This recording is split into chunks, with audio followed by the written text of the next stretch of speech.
this session is not so much about judging, it's about her life, her story, her history, and how it's affected all of us. I want to welcome Natalia Yurchenko.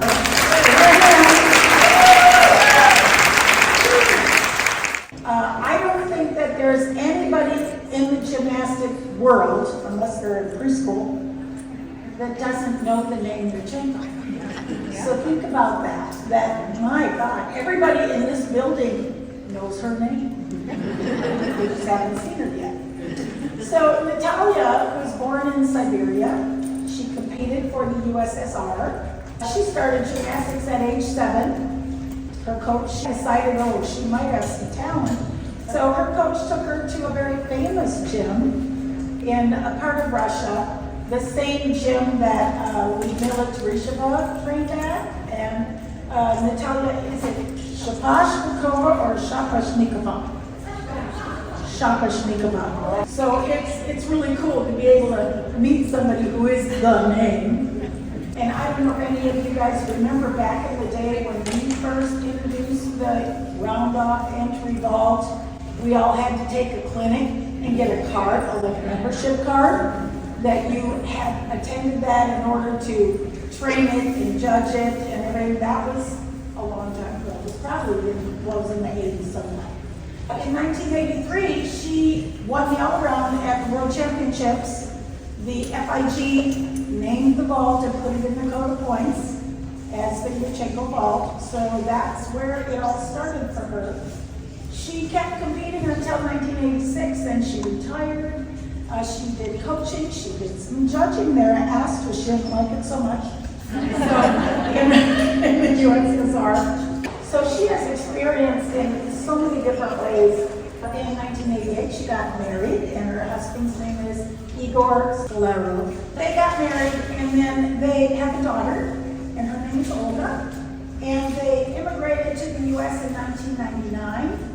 And so she traveled around some. She lived in Pennsylvania. She did some coaching there. They moved to Chicago, where now she owns a gym there. And so she's in the same world with all of us. It's just really great. So here's another tip about her. I know you all knew that she did the vault, but did you know she did this also? She did sideways back handspring, swing down, back hip circle, and I do it on video.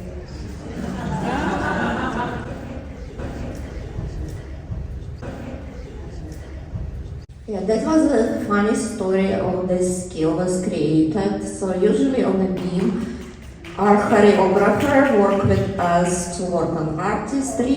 I was doing it to support, and they kept falling backwards. And so choreographer said, why you wouldn't just go to a back hip circles? And then, yeah, of course, it's only person who doesn't know what is it could offer it. And that's how it's created. And yeah, we tried. It was so funny. It was funny for me because I said, yeah, sure. Like normal gymnastics coach wouldn't say it, but the person who doesn't understand say it. So that's really funny how skills created. Sometimes it just comes from people who doesn't understand it. So here's some video clips of the Yurchenko.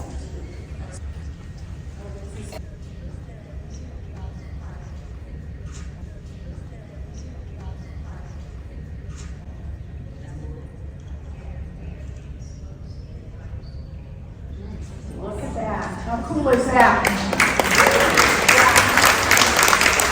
And then she moved right on into a top full.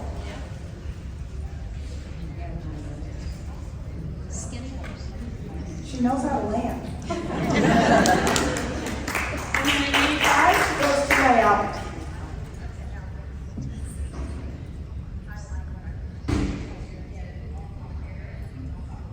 Wow. Think about it. Let me see a couple more. But just think about what she did compared to what our kids do now with the equipment. Amazing. So, I'm going to let Natalia start to talk a little bit about her life, how she trained this, how they thought it up, and what they've done with it, and then look where we've come, a long way, baby. So first of all, I want to thank you to invite me to be here, your guest speaker. It's such an honor and pleasure to be here. I also want to congratulate you with that 50 years anniversary. It's so exciting. I don't know what to say. It's like too many years or too little time. Like looking at gymnastics itself, it's maybe just too little, 50 years.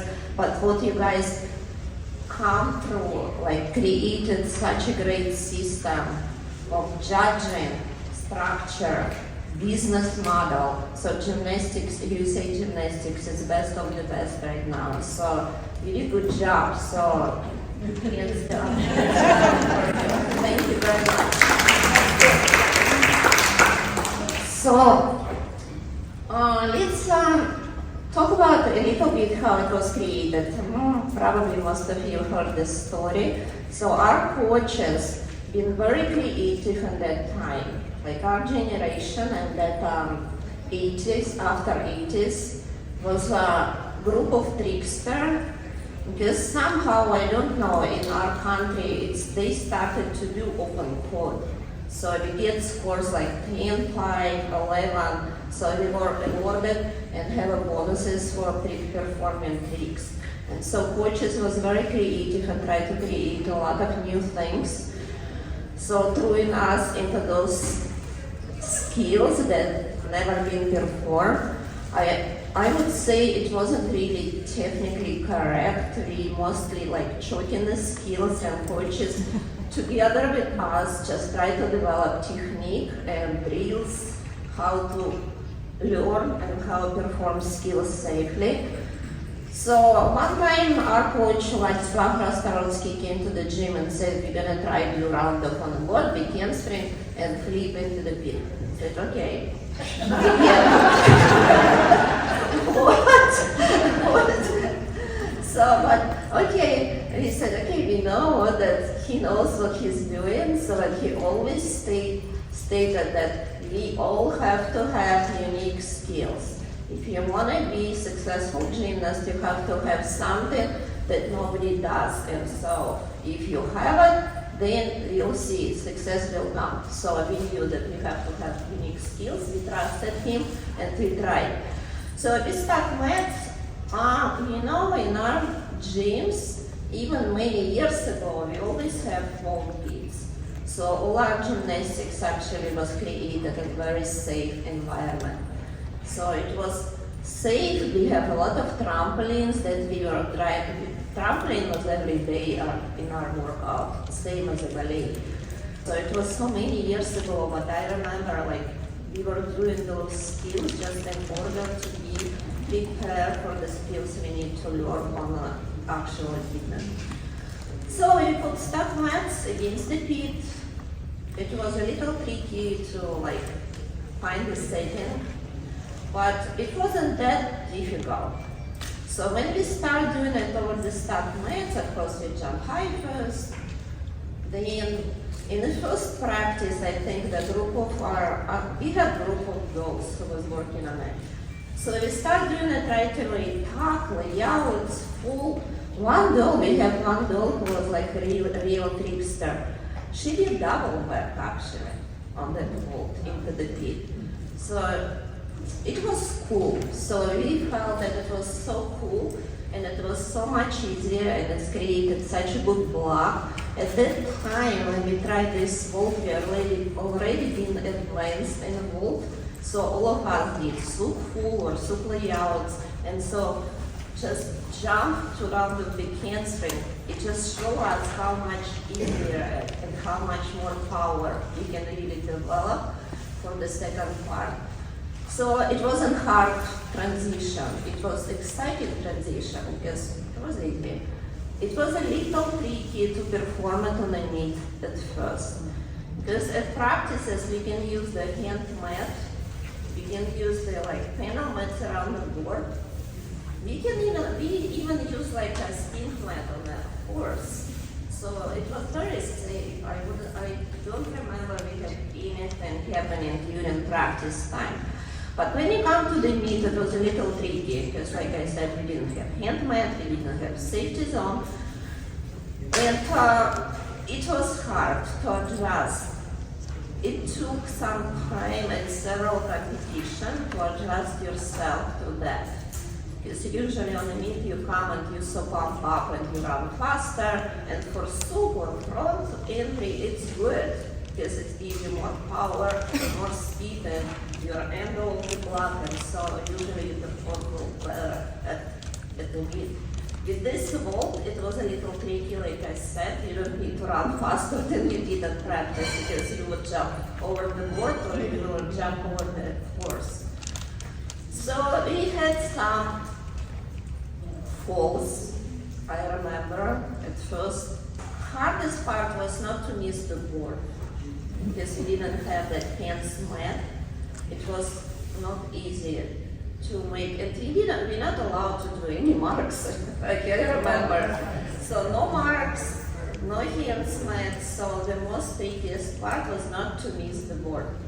And so I know some injuries happens because of that.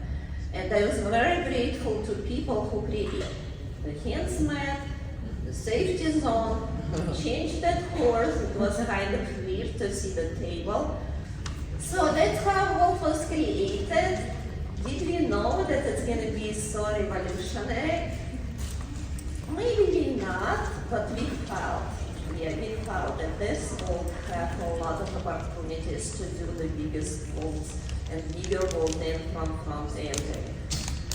So right now, when I see what girls doing on vault, it just so amazes me, and it feels good that I was the part of it, that those amazing vaults now, like what Simone Biles do, what Michaela Maroni did, it's just such amazing vault. It was always like, warmed my heart, knowing that was created for purpose. It was created for purpose to put gymnastics and move gymnastics on a harder stuff and more exciting stuff. And I feel very, very rewarded that everybody knows my name. It's like so amazing. You know, first time when I felt the pain, when I've been in America, and one girl came to our gym for competition, coach, and she asked me, "Where is Yurchenko mat?" I said, "What is that?" "What is that?" And she said, "Yurchenko mat." And so I got it. It's like safety zone. Yeah. I was like, oh my God. So at that moment I felt that, wow, this is so amazing. I cannot say that I created myself, no. It took a coach and a gymnast, and it also took a group of gymnasts who was working on this vault with me.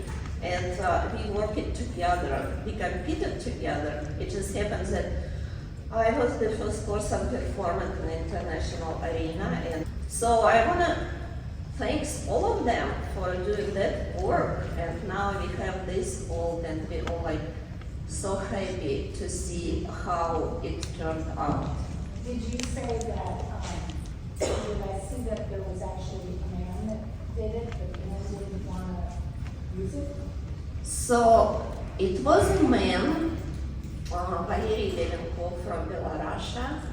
So they started, yes, earlier than us, and he was performing at a competition, but men gymnastics didn't accept that all. They said it's too dangerous. I said, okay, how is it dangerous?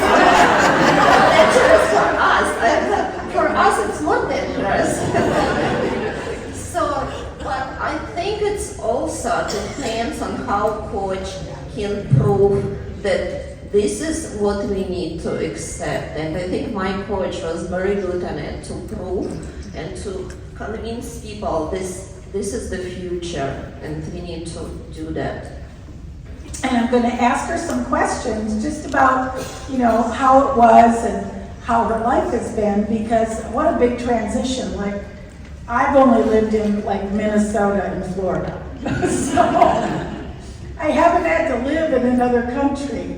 And so I asked her this morning, I go, how was it when you came? How was your language? How scary is that to after actually emigrate? You want to talk about that part? It was very difficult time in Soviet Union when everything fell apart and Russia became independent country with all other countries also fall apart. So it was really difficult for us. So I never ever thought in my life that I have to leave my home country and have to look for something else. So, but we made that difficult decision because we have a daughter and it was impossible to make our living over there, like by doing what we're doing. We tried to do everything. So suddenly the capitalism hit our country. So we tried to adjust. We did some different businesses. It was really hard. It was very criminal and very dangerous. So we decided to go back to sport and just do our sport, but we need to look for a different country to relocate. So America was the one of the country that was welcoming us. Like I said, I didn't want to go. I told Clinton it was so difficult for me, like for 2 years, I woke up and before I opened my eyes, I was like, oh, what am I doing here? So it's really true, it was so difficult. Even everybody around was so welcoming and so nice and helped us a lot with everything, language, my daughter, my house, like with everything. It was hard 2 years. But then like suddenly like it just clicked in one day. I feel like I'm at home. I felt like more comfortable than at home. Like everybody's so nice and I feel like I belong here. It was for me difficult to live in Russia because I was very humble person and wasn't like never rude or anything. In Russia you always need to be like a fighter to survive and I wasn't that person. And suddenly in America I felt that I can be myself. I don't need to fight every day. I can just be myself. Nice, calm, soft-spoken person, and everybody around respect me for it. So we raised our daughter here, and we were so happy that she was raised here in Pennsylvania. Actually, we live in Pennsylvania, and my husband always said, we are in a paradise. And I would say Pennsylvania, it was Bethlehem. Such a nice place to raise a kid, and I was so happy that we've been there to raise our kid or our daughter over there. Region 7 likes it too. Oh, I miss Region 7 so much. You guys is like first family. So I miss you so much. I always remember, okay, I love my Region 7. Thank you. But now Region 5. My Region 5 and I want my Region 5. So many people and each of those regions always been so helpful and so supportive. Thank you very much. And now I can say like proudly and confident that America became my second homeland. And I thank you very much. We are very happy here.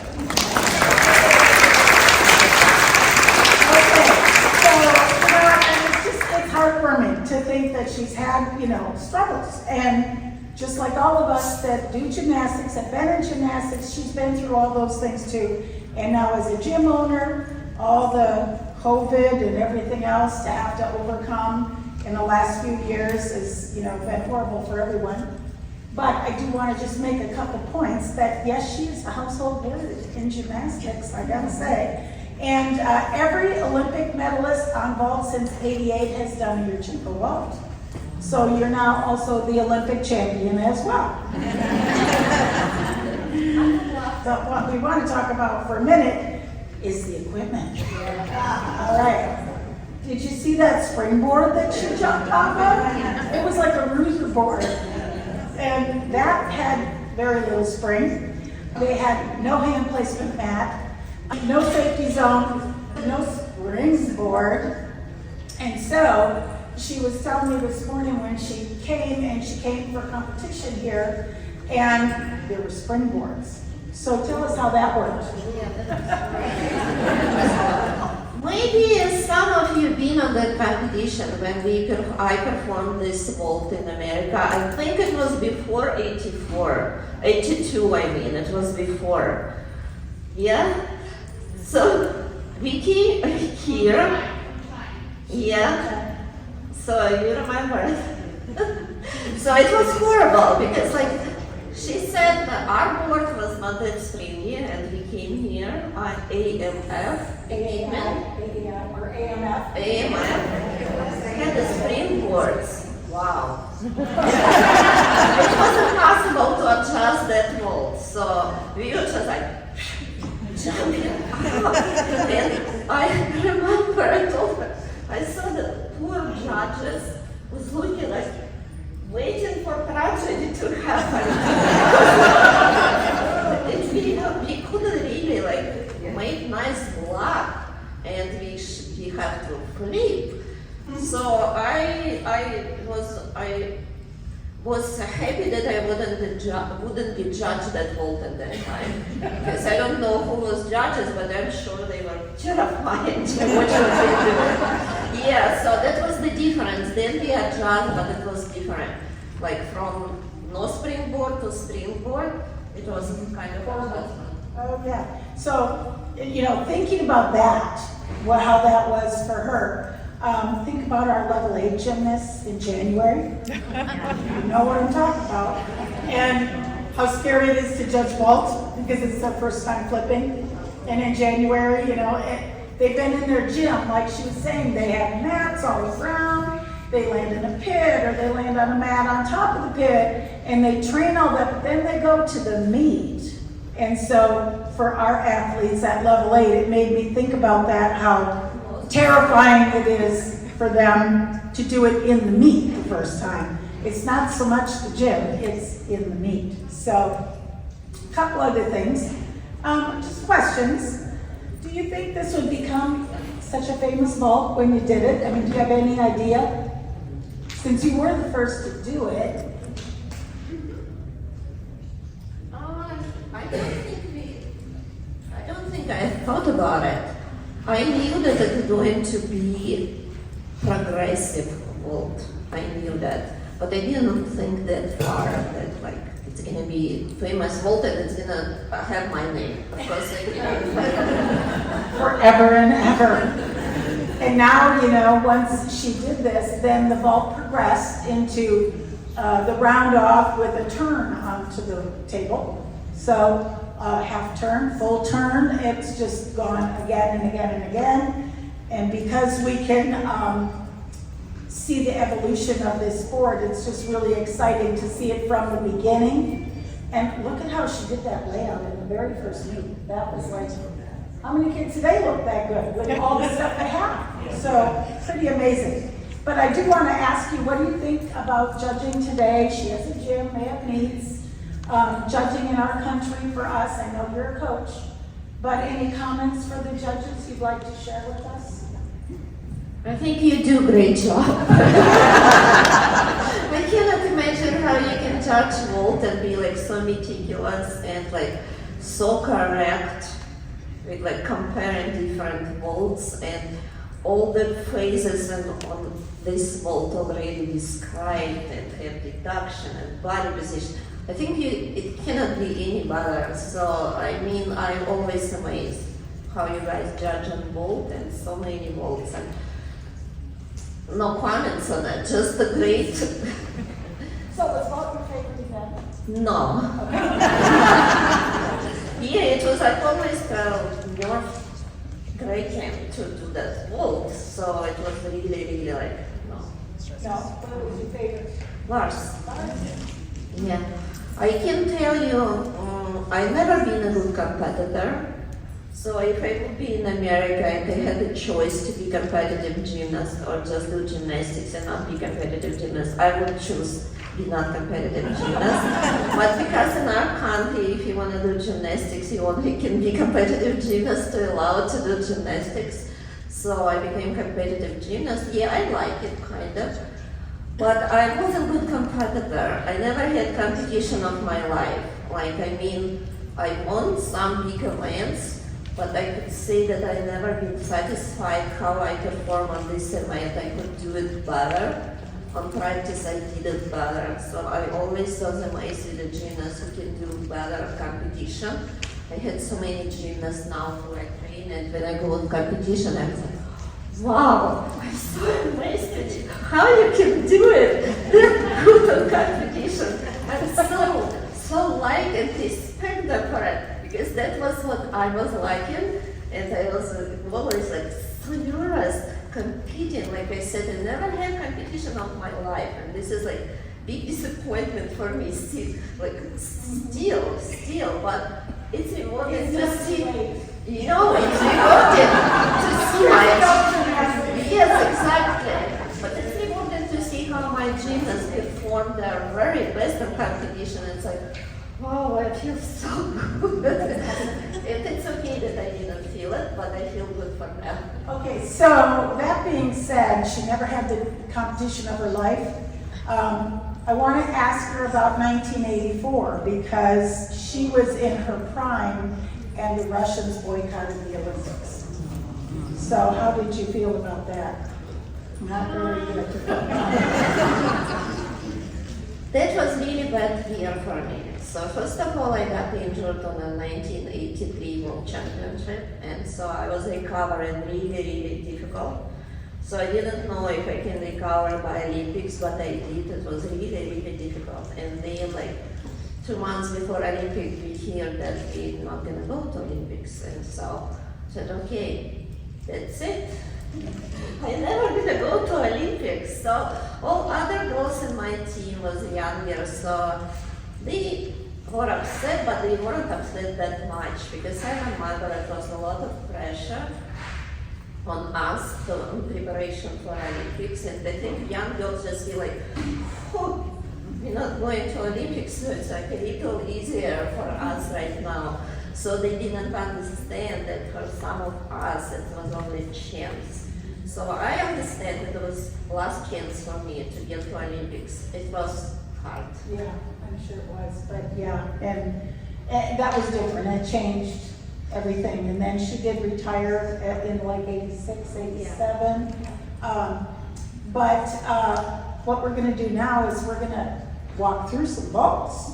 To review, we have applied deductions to all the phases of the vault. And so our goal is to be consistent when we judge this vault, that we can apply the right deductions to every athlete. So you know, what are we going to look for? Of course, we have the first flight onto the table. We're looking for open shoulders. We're looking for that tight arch in their body, the legs together and tight. Those little level 8s coming on with their first Yurchenko in January are usually a little bent up right there, and they usually have a shoulder angle. On top of the table, we do want them to have their shoulders open, head in line, straight body position, and lead by vertical so that they can block to do the big vault. Because it was interesting when she said how quickly they learned how much more power they could get from the Yurchenko vault than a soup type vault. So that's the goal of the Yurchenkos. And then the height. Yes? I have a little question on open shoulders. I want to talk to all the judges, because some gymnasts not generally like have open shoulders. They have tight shoulders and they're never going to be open, no matter how much we stretch them and try to align them. Even if you remember Elena Thorberg, who had a shoulder angle and became Olympic champion on vault anyway. So I wanted to see how the deduction can be like aligned with that not everybody have the perfect line, and you cannot punish them for being born with that. That's true. That's a good question. So we do have a little deduction that we can apply, and the shoulder angle deduction is taken when they're on the table. So if they can't get all the way open, they might have half temp. They might have 1/10. It's not a big deal. But those kids that have tight shoulders are probably powerful. So they're still going to use that to their advantage to get height. And we know our biggest deductions are in height. So we have up to 5 for height. So that's huge. So if she sacrifices a little in her shoulder angle, it'll probably get it back when she has this big giant block. And then we want to look for the body shape that they're in and their landing position. We've been through landings today. So I thought we'd look at like 3 different vaults in each phase, and then we're going to pick the winner in each phase. So here's girl number 1. Well, take a look. Her body is a little arched. It's not a tight arch. She does have arm bends. She does have that shoulder angle coming on, and her legs are, she looks like that level 8 in January. That's girl number 1. Here's girl number 2. Oh, she's more stretched. She is tighter. Her legs are tighter. Her body position's tighter. Her head is almost in line. And here's girl number 3.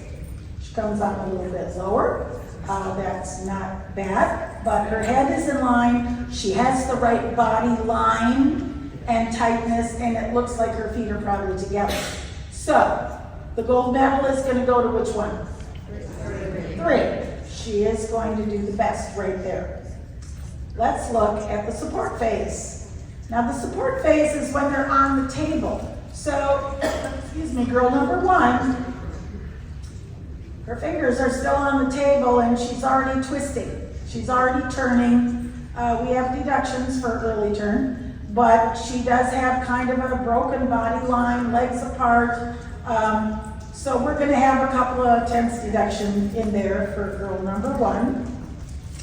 Here's girl number 2.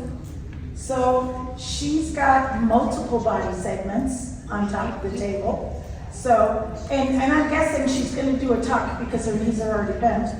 So we have the early tuck deduction we can apply. We've got her head kind of out. She has the shoulder angle and that lower back arch, kind of a zigzaggy pattern in her body. You probably could end up with a good 3 tenths in there. And here's girl number 3. Oh, well, that's a little bit more what we'd like to see. She's leaving at vertical, by vertical, maybe even before. So she's got the stretched body, she's pretty open in her shoulders, and she's got her head closely in line. So again, it's girl number 3 that's the winner in this phase, in my opinion. Yes? Okay. Height. So, judging height is really hard. And we have 5 tenths to apply for height. So we need to be able to have some way in our mind to gauge it. And it's always best if there's some kind of a wall or something behind that you can keep looking at to say, okay, this one only got to here, this one got to here. We're looking for her center of gravity to rise and rotate. She's doing her tuck vault and she could be pulled in a little tighter, but that is okay vault. And if you listen to Connie Maloney, she will say 0.25 out of 5 is average. So that's a good average vault. So she's a couple tenths in height. Here's the next one. Well, she was the girl that had kind of the early turn off the table. She has some decent height, looking for her center of gravity above the table. She did go up, I would say 2 on her. And here's girl number 3. So there is a difference. If she had a bigger block, she is the one that was off by vertical. She had a better body line and she went up. So comparing this girl to this girl, that's a big difference. So for her, you might be at 0.5 or 1 in the height world. Look at how high she is from the table. So let's talk about landing. So we have multiple landing deductions. We want to see their body position, fairly upright, facing towards the table. Okay, still with kind of a shoulder lean, a little lean forward. We've already talked about the deep squat on the landing up to 3. She does not have that. She does have a little bit of body position here, and then she took a step. So we would have probably 1 to 1.5 in her body position, and we probably have a 10th in her step. Here's the next girl. So she's landing. She's a little more upright than the first girl. She's in a pretty decent position, probably at 1, and then she had a bigger step backwards, so her shoulders were continuing to move. So yeah, that is close to 3 feet maybe, so she might have had the 210 landing step. Here is girl number 3. Looks to me like she has a directional error. So that is where we apply that deduction. We don't take it for her stepping sideways. It's where she lands. So we would probably take 1. And then when she landed, she rebounded and did a little hop. So we had a hop in there for a 10. But her body position, it looked almost a little staggered. Maybe you'd have a 05 there. But overall, this probably was still the best one. So now we're going to look at 3 whole vaults. So we'll look at 3 vaults, and I want you to, in your mind, pick a number, because we don't know what the start values are, we don't care. The deductions are all the same. So think about what you would deduct for this vault as far as body position, legs, arms, height, opening, landing, and come up with a number. Is it 8? Is it 1.6? What are you going to have? So here she goes.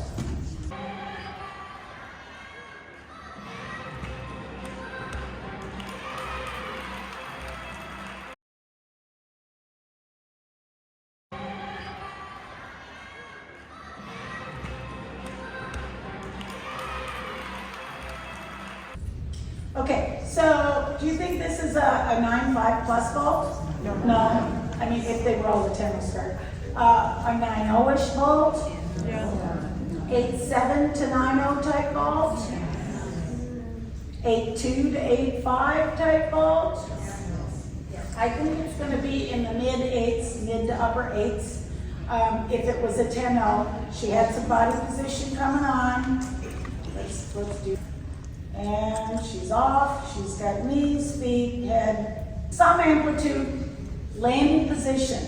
Her chest is looking down at the floor, so we're probably going to have 1.5. 2 is the max.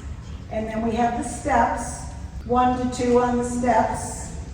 Some dynamics of at least 1 to 1.5 probably. So I think if you added all that up, you'd probably be in the 8.6 to 8.8 type range. Decent like. Let's try another. Let's look at this girl.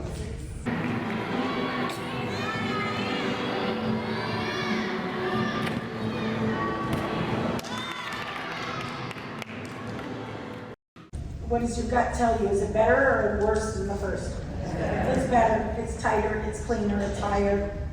And we'll watch her again.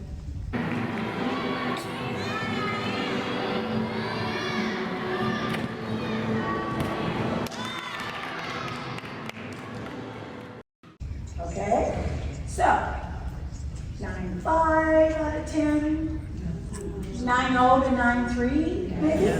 Okay, yeah, I think so. It was at least 3 to 4 times better than the other vault. So those are kind of things that as you're judging, you want to be thinking about in your head. It landed, okay, I'm writing down my deductions and I get them all and I add them up and I think, well, I took too much for this or I didn't take enough. But think about the vault as a whole so that you can decide where does this belong in my ranking. And whatever you do, stick with it the whole day. All right, let's look at one more.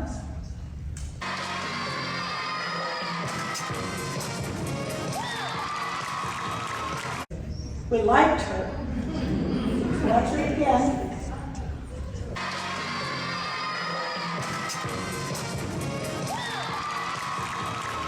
She made that look pretty darn easy. Yeah. So she did land a little sideways, a little off center, and she has a little hop at the end.